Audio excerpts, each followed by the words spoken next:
رحم فرمائیو اس قرآن عظیم کی بدولت وَاجْعَلْهُ لِي إِمَامًا وَنُورًا وَهُدًى وَرَحْمَةً، اور اس دنیا میں پروردگار اس قرآن کو میرے لیے امام بنا دے، میں اس کی پیروی کروں۔ لیکن یہ الفاظ کہتے ہوئے اپنے دل کو دیکھنا ہوگا کہ خود اپنا ارادہ ہے یا نہیں۔ عزم ہو کہ ہاں اب قرآن کو اپنا امام بنانا ہے، اس کے پیچھے چلنا ہے، تب تو اللہ تعالیٰ سے دعا کرتے ہوئے بھی انسان جو ہے پھر اسے سجتی ہے یہ دعا، اور ایسا کوئی شعوری فیصلہ ہے ہی نہیں تو پھر یہ ایک روٹین ہے، بس آپ نے ایک الفاظ اپنی زبان سے کہہ دیے ہیں۔ ذالک قولہم بافواہہم، اپنے منہ سے نکلنے والی باتیں ہم کچھ نہیں۔ وَاجْعَلْهُ لِي إِمَامًا وَنُورًا، نور بنا دے، وَهُدًى، ہدایت بنا دے، رحمت بنا دے۔ اللہم ذکرنی منہ ما نسیت، اے اللہ مجھے یاد کرا دے اس میں سے جو میں بھول جاؤں۔ وَعَلِّمْنِی مِنْہُ مَا جَہِلْتُ، اور جس چیز کو میں اس میں سے جانتا نہیں ہوں، اور ہم تو سب سے جاہل ہیں، کتنے فیصد لوگ ہیں جو جانتے قرآن میں ہے کیا؟ لیکن بہرحال دعا مانگیے کہ اللہ تعالیٰ ہمت دے، آپ قرآن سیکھیں، قرآن سیکھنے کے لیے عربی سیکھیں۔ عَلِّمْنِی مِنْہُ مَا جَہِلْتُ، لیکن یہ بھی اگر آپ کا اپنا ارادہ نہیں ہے کہ سیکھنا ہے تو اللہ تعالیٰ زبردستی تو آپ کے دل میں آ کے قرآن کا علم ہی ڈال دے گا۔ قرآن کا علم تو بڑی قیمتی شے ہے، دنیا کا کوئی فن ہو، کوئی معمولی سا کوئی فن ہے، وہ بھی سیکھنا پڑتا ہے، محنت کرنی پڑتی ہے۔ جیسا کہ حضرت علی نے فرمایا، بڑے اونچے اشعار ہیں، یغوث البحر من طلب اللآلی، جو شخص بھی موتیوں کا طلبگار ہوتا ہے اسے سمندر میں غوطہ زنی کرنی پڑتی ہے۔ ومن طلب العلا سہر اللیالی، جو کسی بلند مقام تک پہنچنا چاہتا ہے زندگی میں وہ راتوں کو جاگتا ہے، محنت کرتا ہے، پڑھتا ہے، جو بھی مشقت کرتا ہے۔ ومن طلب العلا من غیر قد، اور جو کوئی بلندی کا طلبگار بن جائے بغیر کوشش کے، اضاع العمر فی طلب المحالی، پھر وہ اپنی عمر ضائع کر بیٹھتا ہے ایک محال چیز کی طلب، وہ تو ہونے والی بات نہیں ہے۔ یہ دنیا اللہ نے بنائی ہے کہ محنت کرو۔ تو یہ دعا مانگتے ہوئے علمنی منہ ما جہلت، تو اپنا ارادہ کریں پختگی کے ساتھ۔ اور چونکہ یہاں وہ نظام اب چلنے والا ہے، اس کا پراسپیکٹس بھی نیچے موجود ہے، 1 ایئر کورس جو ہم نے شروع کیا ہے انجمن خدام القرآن کے تحت، وہ لاہور میں ہوتا آ رہا ہے بہت سے سالوں سے، یہاں بھی 1-2 مرتبہ ہو چکا ہے، اب اس سال پھر یہ شروع ہو رہا ہے، اور یہ 23 فروری تک اس کے جو ہے وہ اس کی کلاسز شروع ہوں گی۔ اس سے پہلے ڈیٹس وغیرہ ہیں، پراسپیکٹس چھپ چکا ہے، نیچے دفتر سے آپ کو مل جائے گا، 5 روپے اس کی پراسپیکٹس کی قیمت ہے۔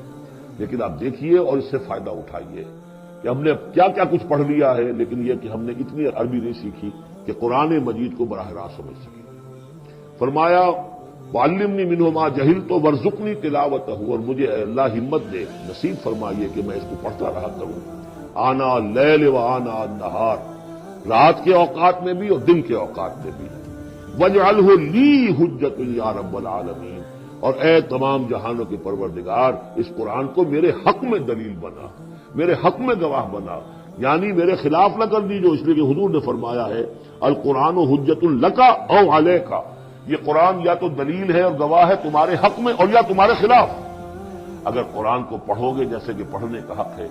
سمجھو گے جیسے سمجھنے کا حق ہے، عمل کرو گے جیسے عمل کرنے کا حق ہے، اور اس کو دنیا تک پہنچاؤ گے جیسے کہ پہنچانے کا حق ہے، تو یہی قرآن تمہارا شافع بن کر کھڑا ہوگا، یہی تمہارے حق میں گواہی دے گا۔ اور جو کچھ ہم کر رہے ہیں اگر وہی ہم کرتے رہیں گے تو یہی قرآن سب سے بڑا ہمارے خلاف جو ہے استغاثہ لے کر آئے گا کہ اللہ یہ بدبخت کہتا تھا کہ یہ میں تیری کتاب ہوں، مجھے پڑھتا نہیں تھا، مانتا تھا میں تیرا کلام ہوں، سمجھتا نہیں تھا، یا سمجھتا بھی تھا عمل نہیں کرتا تھا۔ یہ سب سے بڑی دلیل ہمارے خلاف، القرآن حجۃ لک علیک۔ اس قرآن حکیم کے ضمن میں ایک خاص دعا جو حضور سے منقول ہے، اس کی 2-3 روایتیں اس کی تھی کہ جن کو پھر میں نے جمع کیا ہے، اور وہ خوبصورت چھاپ بھی دی گئی ہے۔ اب آج یہاں غالباً اویلیبل ہوگی کہاں؟ آج یہاں کوئی تحفہ بھی آپ کو دیا جائے گا، یہ جو ابھی ہوگا ختم قرآن جب ہم تراویح میں کر لیں گے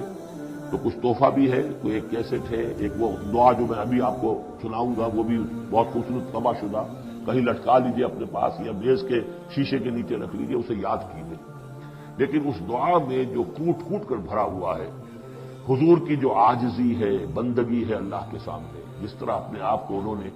جیسے امام ابن تیمیہ کا قول میں نے آپ کو سنایا ہے کہ عبادت کیا ہے، غایت الحب مع غایت الذل والخضوع، حد درجے میں انسان اپنے آپ کو اللہ کے سامنے بچھا دے کہ میں کچھ نہیں ہوں، اے اللہ تجھ سے سوال کر رہا ہوں۔ وہ دعا کیا ہے؟ اللہم انی عبدک، پروردگار میں تیرا بندہ ہوں، ابن عبدک، میرا باپ بھی تیرا ادنا غلام تھا، وابن امتک، میری ماں بھی تیری ادنا کنیز تھی، فی قبضتک، میں تیرے قبضہ قدرت میں ہوں، ناصیتی بیدک، میری پیشانی تیرے ہاتھ میں ہے، ماضٍ فی حکمک، میرے پورے وجود میں تیرا ہی حکم جاری و ساری ہے، عدل فی قضاؤک، اور میرے بارے میں جو فیصلہ تو کرے وہ عدل ہی پر مبنی ہوگا، اسألک، میں تجھ سے سوال کرتا ہوں، بکل اسم ہوا لک، ہر اس نام کے حوالے سے جو تیرا ہے، قرآن میں بار بار ہم نے پڑھا فدعوہ بہا، للہ الاسماء الحسنی فدعوہ بہا، اللہ کے ناموں کے حوالے سے دعا کیا کرو، اسألک بکل اسم ہوا لک، جو تیرے نام ہے، انزلتہ فی کتابک، جسے تو نے اپنی کسی کتاب میں نازل کیا، اور علمتہ احدا من خلقک، یا تو نے اپنے مخلوق میں سے کسی کو سکھایا، اب استاثرت بہ فی مکنون الغیب عندک، یا اسے ابھی اپنے پاس اپنے غیب کے خزانے میں محفوظ رکھا ہوا ہے، سارے ناموں کا حوالہ دے کر اسألو کا کیا، ان تجعل القرآن ربیع قلبی، اس قرآن کو میرے دل کی بہار بنا دے، ونور صدری، میرے سینے کا نور بنا دے، وذہاب ہمی، اور میرے ہموم اور غموم کا، غموں کا اور جو بھی تفکرات ہیں ان کا دور کرنے والا، جلا حزنی، میرا کوئی غم ہو افسوس ہو اس کو بھی ختم کر دینے والی چیز، اس کا ذریعہ اس قرآن کو بنا دے۔ یہ بڑی عظیم دعا ہے جس میں ایک طرف عبدیت کی انتہا ہے، تواضع، اللہ کے سامنے تذلل، اور پھر یہ کہ مانگنے کی شے اصل میں قرآن سے کیا ہے، اللہ سے مانگنے کی شے کیا ہے، الرحمن علم القرآن، یہ ہے سب سے بڑی دولت۔ یا ایھا الناس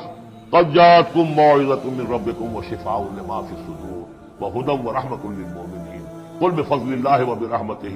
فبذلک فلیفرحوا ھو خیر مما یجمعون۔ یہ دعا جو ہے آپ مانگیں گے، اور اسی پر اب میں اپنی گفتگو ختم کر رہا ہوں۔ بہرحال جو بھی خدمت میں کر سکا ہوں، 25 دن آج ہو گئے ہیں، اس سے پہلے 3 دن میں یہاں آ چکا تھا، 2 دن میرے لیکچرز ہوئے ہیں یہاں پر تعارف قرآن کے ضمن میں، 25 دن تک یہ معاملہ چلا ہے، روزانہ 4 گھنٹے، آج 2 گھنٹے 2.5 گھنٹے ہو گئے ہیں، ایک روز 5 گھنٹے بھی تھے۔ اللہ تعالیٰ میری اس محنت کو قبول کرے۔ اس دفعہ میں نہیں سمجھتا تھا کہ میں یہ کر سکوں گا، بڑی ڈرتے ڈرتے میں نے اپنی اس خواہش کا اظہار کیا تھا، اللہ سے دعا کی تھی، اس لیے کہ صحت بہت خراب چل رہی تھی، لیکن بہرحال اللہ نے ہمت دی ہے۔ اب جس کو بھی اس سے کوئی خیر پہنچ جائے وہ میرے حق میں بھی دعا کرے۔ باقی اصل بات سمجھنے کی یہ ہے کہ 25 دن تک جو کچھ قرآن ہم نے سمجھا ہے، اب میں چاہوں گا کہ اس کے بعد یہ نماز ہم پڑھیں گے، اس کے بعد وہ دعا جو ہے ختم قرآن کی امام صاحب حافظ صاحب کے پیچھے ہم نے سنا ہے وہ مانگیں گے، اس کے بعد شیرینی اور تحفہ تقسیم ہو جائے گا، اور پھر یہ سمجھیے کہ آدھے گھنٹے کا وقفہ ہوگا تاکہ آپ وہ فریش اپ ہو جائیں۔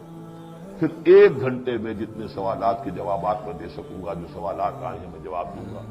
باقی کو پھر قرض رکھ لیں گے، پھر کسی کبھی یار زندہ صحبت باقی، اور پھر جو ہے مجھے آپ سے آخری گفتگو کرنی ہے، اور مجھے بتانا ہے کہ دین کا کوئی کام جو میں کر رہا ہوں کس نہج سے کر رہا ہوں، اس کے کون کون سے شعبے ہیں، کس کس سے آپ کس طور سے متعلق ہو سکتے ہیں، اس میں میری دعوت کیا ہے، میرے دست و بازو بنے تو، اور اپنے طور پر کریں تو،